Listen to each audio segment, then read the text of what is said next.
The root chakra, the first chakra, is associated with fear. So, as long as you have fear, you are imbalanced energetically in your root chakra. Suppose you are liberated, you got enlightened, so what? What will you do the next day? Imagine today, in the middle of the night, you got enlightened. Just because you got enlightened, nothing outside you is going to change. When you feel special about yourself, you are in the greatest illusion. Even 1% attachment I have, who will suffer? Only I will suffer. Let us understand from the energy point of view. So we have how many chakras? 7 chakras. These chakras are in the energy body. Now each chakra is a major energy junction. Now each chakra is associated with a certain quality where you need to work on. The root chakra, the first chakra, is associated with fear. So as long as you have fear, you are imbalanced energetically in your root chakra. That means you are all the time thinking about survival. You are stuck in the survival. So all the money issues, survival issues comes from the root chakra. Now a person who is having root chakra issues will not be able to quit the job. A person who is having root chakra issues will not be able to take courageous decisions. A person who is having root chakra issues cannot be a successful entrepreneur. Because to be a successful entrepreneur, to be a successful businessman, you need to take risk. You need to trust life. Yes or no? So, trust, all the factors which related to the trust, the root cause is fear. And because there is an energy imbalance. So, the first and the foremost is you have to work on your fears. The more you work on your fears, the more you are progressing spiritually. So, write down the heading, how do you progress spiritually? / the more you progress spiritually, the more you will be happy and healthy in your life. The essence of spirituality is to live a happy and healthy life. Suppose you are liberated, you got enlightened, so what? What will you do the next day? Imagine today, in the middle of the night, you got enlightened. What will you do next? The next day, the same sun will be there, the same moon will be there, the same wife will be there, the same husband will be there, the same credit card bill will be there, the same challenges will be there. Yes or no? Just because you got enlightened, nothing outside you is going to change. But the difference is, you will still live a happy life in spite of all the challenges. Right? You will accept the things as they are and you will live a happy life. Why can't you do that now? Imagine you are enlightened and live a happy life. So, a happy person will not attract any negativity. Only a person who is in guilt, only a person who is in fear, only a person who is in deep emotional trauma will attract all the negative entities. So, it is very important you focus on your fears, number one. Number two, the first chakra is all about fears. The second chakra is all about guilt. So, the moment you identify any kind of a guilt, immediately you have to let go and focus on, okay, past is past. What can I learn from it? Past is past. Gatam gatam. No need to think. Past is not in your hands. No point of thinking. So focus on this moment. This moment, what I can do. You have a choice to live totally this moment, accept this moment, or you have a choice to think about the past and worry about the future and destroy the present moment. Both the choices you have. You have the choice to destroy the present moment, or you have a choice to totally live the present moment. So the more and more you start living the present moment, just learning the lessons from the past experience, just learn the lesson, or remember this is the lesson, or remember this is the mistake I won't do. Remember it very strongly, write it down, and then live the present moment. You don't need to feel ashamed. You don't need to feel what others will think about you. Because the guilt is going to get into a third chakra imbalance, which is the shame energy. So, what is the opposite of guilt? Innocence. The opposite of guilt energy is innocence. Now, I want you to write down left one column, right one column. So, I'm going to speak about energetically these qualities. Left side column, the first is fear, and the opposite of fear energy is trust. Are you all with me? Now I'm going to ask you the next question. What are the opposites? The second is guilt. Because the left side column is the energy you are going to work on it. Whenever that appears, whenever that surfaces, don't imagine that you have that quality. Whenever that appears, you work on it. Whenever it surfaces, you work on it. Okay? So the second is guilt. Anytime you feel guilty, so that is the moment you have to remember that your true nature is to be innocent. You are born innocent. Every child is born innocent. You are a child once upon a time. So that is your true quality. So guilt is poisoning your own innocence. Guilt is a poison to your soul. So let go of the guilt, learn the mistakes, remember it, and then let go. Gatam gatam. So the opposite of guilt is innocence. Now the third, the shame energy. The shame energy is not, see, the guilt is you judging yourself from within. The shame is others judging you and you believing that is true. Somebody says you are useless and you believe, yeah, it is true, or maybe it is true. So that means you are accepting that shame. If somebody says you are stupid, you say, okay, thank you very much, so be it, ditto, same to you, and then you walk off. Then you are not entertaining that. Did you get what I'm saying? If somebody calls you names, only when you believe it is true, it is shameful for you. But if you know who you are, then you don't care about others' opinions. So the third aspect is the shame energy, which is coming from outside, like the criticism, blame, judgments, labeling, name calling, all those things comes from outside. How do you work on it? What is the opposite energy of the shame? See, have you seen this Mahabharata? Yeah, Ramayana, Mahabharata, there is a lot of arrows, right? Two people will be fighting. One person will put the arrow of fire. What does the other person will do? He will release the water arrow. Yes or no? So because the opposite, neutralize. So when you are working with, when you want to deal with fear energy, invoke the energy of the trust. When you have to deal with the guilt energy, invoke your own pure innocence. So what is the opposite energy of shame? Yeah, self-respect. Now respect is from within, but we expect respect from outside. When you expect respect from outside, what happens? You go through needless suffering. Suffering is always needless. That is something you have to understand. The next is the fourth chakra. The fourth chakra is the grief. Grief. Grief means you lost. Normally, why people grieve when somebody, their loved ones depart? They grieve. Prolonged sadness. Prolonged sadness is the grief. But here, when it comes to the heart chakra, you are missing yourself. Prolonged sadness that you are missing yourself. That becomes your heart chakra blockage. So, lack of self love leads to grief. And what is the opposite of grief? Joy. Happiness comes and goes. Joy is your state of consciousness, state of mind, or state of being. Joy. We don't say children are happy, we say children are joyful because that is their nature. So, the fifth one, the first three are your physical aspects. Now we are entering into the spiritual aspect. So, the fifth one is lies. This is the throat chakra issue. Lies. What is a lie? When you deny your own experiences, it becomes a lie to you. When you speak something which is not true to yourself, it becomes a lie to you. So, this is fourth chakra. So, you deny your own experience and you are sugarcoating it and you are saying something else. So, that becomes a lie to you. So, every time you are lying, it affects you, not the other person.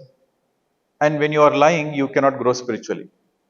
So, the opposite energy of lie is truth.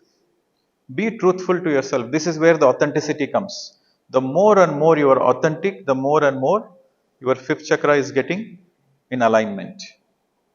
Authenticity, honesty, all these things comes under the fifth one. The sixth one, the energies, illusions, Maya.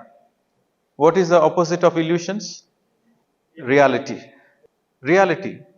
You are able to see the things as they are, not what you want to be. You want your husband to be loving, for example. Why all the time husband? So you want your wife to be loving. Okay. You want your wife to be loving. And you have an image that my wife is very loving. But your wife is actually torturing you. So are you in reality or you're in illusion? Just an example. You are able to see the things as they are. Sometimes people go into their own, not hallucination, they deny the things. They don't want to see the things as they are. Especially mothers do this also. Mothers, even the son is doing a mistake, they say, no, no, no, my son is nice. He's a good boy. They are not able to see that their children are making mistakes because they want the children to be good. So they see the children as good, but they're not able to see the things as they are. They are seeing the things as they want to be. Right? So this applies to you in your life. Are you in touch with your own reality, or are you in illusion about yourself? Are you living your life as an illusion? I'm a senior master, I'm a great meditator, I'm a great meditation teacher, I'm meditating for the last 5 years. I read so many books, I do so much of seva, I have built this ashram and I put in so much efforts, I should be a great person, I should be a yogi in my past life. All these are illusions. What is the reality? The reality is what you are right now. What you are in the past lives is illusions. What you are right now is the reality. Okay? What happened yesterday is illusion. What is happening right now is reality. You got it? I have sacrificed so much for my husband. I quit my career for the sake of children, for the sake of family. So, are you living in illusion or are you living in reality? Gatam Gatam. What you have done in the past is past. What you are now. Because you are expecting that you have sacrificed your life for your husband, and now you are expecting that your husband should understand you, your husband should be nice to you. You are in great illusion. This is a great illusion. And sometimes some people they live, we are made for each other. Forever we are going to be together. We are twin flames. We are soulmates. Blah, blah, blah, blah, blah. They are in the greatest possible illusion. What is the reality? In this lifetime, you are together, you like each other. That's all is the reality. You cannot plan for future also. Most of the husband wives, after they vacate the body, in the astral world, they don't want to see each other also. They don't want to see each other. Enough is enough. I want to break. Enough is enough. So that is the reality. This is a joke per se, but it is true also. So when it comes to the sixth, your suffering is because of your illusions. Your liberation is because of your truth. You have to do a reality check. So the opposite energy of illusion is reality check. You have to do a reality check every single day. That's why when I'm asked you to do the journaling, the third point is more of a reflection, the more of a reality check. Are you in your dharma? Are you in your swadharma? Are you in your paradharma? You're not feeling well. The healing started happening. Okay. So the illusion energy and the reality check. This is something very important you have to understand. If the men can let go of the expectations and if the woman can let go of the expectations and if they are closer to the reality, then they will be good friends. What is an illusion? We are made for each other is an illusion. I am made for myself, you are made for yourself. That is reality check. Yes, I married you because of myself, because I thought there is some profits, maybe some financial background or some intelligence or future guarantee, security, money, blah, blah, blah, physical health, all those things. You will see all those things, then only you will get married, no? Correct? Then why unnecessarily use the name of love? So I'm speaking in every relationship. If I'm nice to him, he will be nice to me. If I'm not nice to him, he will not be nice to me. This is reality. But if I have an illusion, no, no, no, I'm a teacher, you should always listen to me. I'm living in an illusion. Okay. So, who will help you? Who will help you to come out of your illusions? Your own self. You have to help yourself to come out of the illusions. Another illusion. If I'm associated with this master, my journey is taken care. Is it a reality or illusion? You might be walking along Buddha, but still you can be in the wrong path. As long as you are in the presence of a Buddha, you feel good. But in the absence of a Buddha, you feel good, then you have high energy. So when you are associated with somebody you are feeling good, that is not your energy. You are by yourself alone in your home and you are still feeling good, that is your energy. So most of the people, they start, they start living for others, expecting the others will take care of them. But when they're not getting the favorable response from the others, then they start doubting themselves. Then they don't live their own life.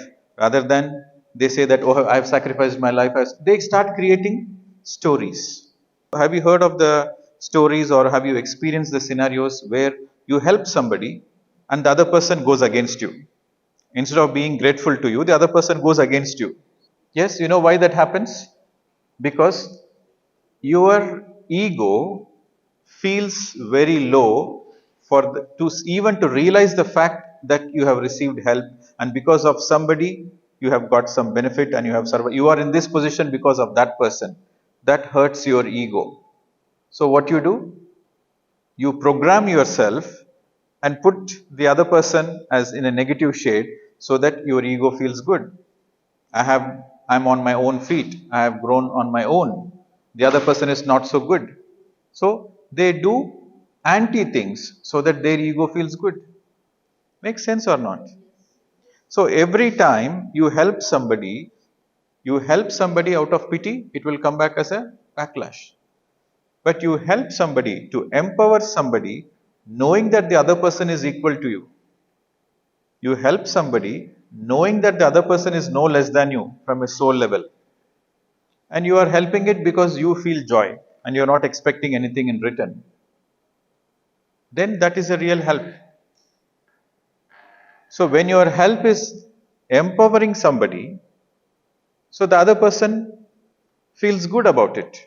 But you are helping somebody out of pity, then that will backfire. You got the situation. So don't be in a illusion that you can help somebody. Nobody can help nobody. Nobody can help nobody. You have to help yourself. If you receive some help, that means you deserve it. If you don't receive some help, that means you don't deserve it. So when you are helping somebody, you consider that the help is coming through you. And when you are receiving the help, you know the fact that the God is helping through that somebody. So you should be able to see the things as they are. So when you are able to see the things as they are, then you don't go into illusion, you don't go into suffering. So you have to have a reality check. What credibility I have to receive that help? I receive that help, that means I'm credible enough to receive that help.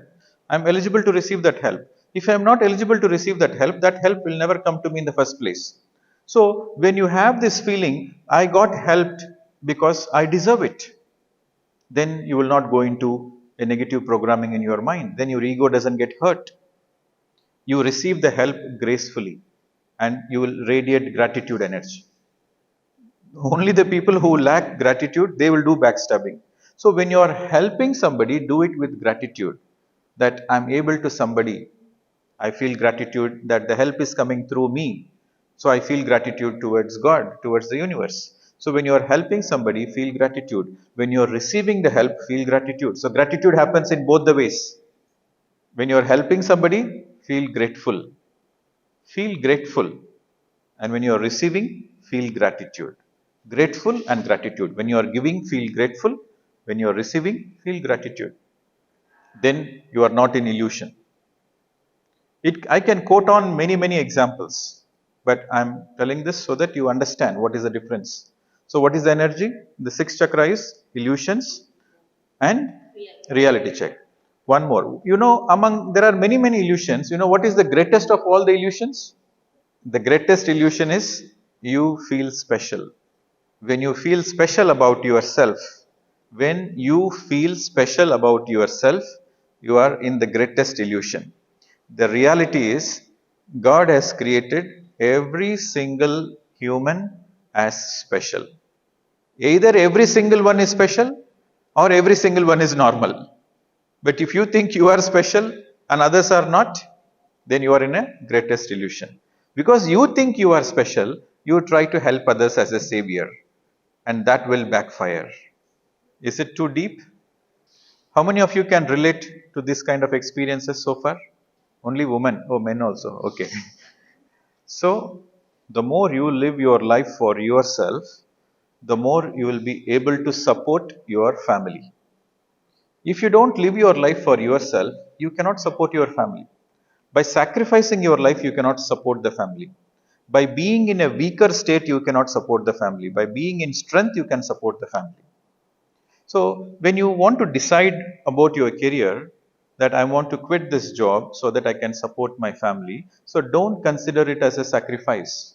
If you are really enjoying the work, you would have never quit the work. I can give you in writing. Because you are not enjoying the work, you have quit the work in the name of sacrifice so that you can get some extra attention. Yes, if you are really enjoying something, you will never compromise it. If you are not enjoying something, then you will have all excuses. If you really love your family, I'll put the situation in the other way. If you really love your family and you are quitting the job which you really like, you will feel happy about it because you did it for your family and you will be always happy about it and there will be no regret. Yes or no? In either situation, there will be no regret because you know my family is my priority. So for the higher priority, I'm letting go of the lower priority. So that means you feel great about it because you are smart, you are intelligent, you feel great about it. So you will not regret, oh, because of my family, I quit my job. Now nobody to look after me. Now my kids are grown up. Now my husband is focusing on work and he's not focusing on me. Why would your husband focus on you? Why would he focus on you? He has better things to do. A very simple phenomena. And the woman is always in the dreams. On the first day you met me, how you were, now you are not the same. How is it possible here? It's never going to be the same. That moment is different. This moment is different. You have to accept the reality. Don't be in an illusion. Accept the reality. The more closer you are to the reality, the more happier you are. The final, the seventh one. Now, this is a hard hitting one, attachment. Attachment to your belief system, attachment to your guru, attachment to the people, attachment to the things. Sometimes people ask, Sir, how can you be so detached? 3 years you did so much of work and suddenly you left. How can you be so detached? Sometimes you ask people, how can you be so detached? How can you be so detached? How can I be so detached? Because I know attachment is a bandha. The more attachment I have, even 1% attachment I have, who will suffer? Only I will suffer. So I'm absolutely sure that I don't want to suffer. So the day one I stepped into the ashram, I told myself, I'm detached. So I don't want to suffer. Because I don't want to suffer, I am in a detached mode. Because I'm in a detached mode, it doesn't mean I don't love this place. To do this kind of work, you need lot of emotion, you need lot of passion, you need lot of attachment. Yes or no? You need lot of emotion, you need lot of passion, and you need lot of attachment to do something. So while I'm doing the work, I'm fully attached. And when it's time to let go, I'm fully detached.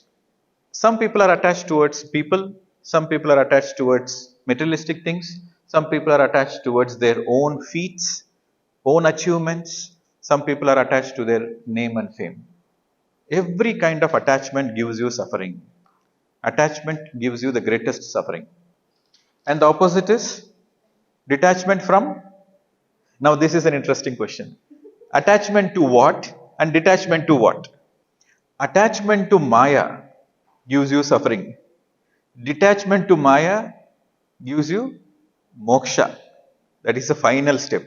Moksha. In other words, liberation, salvation from all your suffering. Isn't it Maya? What is Maya? That which is temporary is Maya. Name and fame is Maya. All the relationships are Maya. People are Maya. Is there anybody permanent here? Everybody is temporary. So there's nothing permanent here.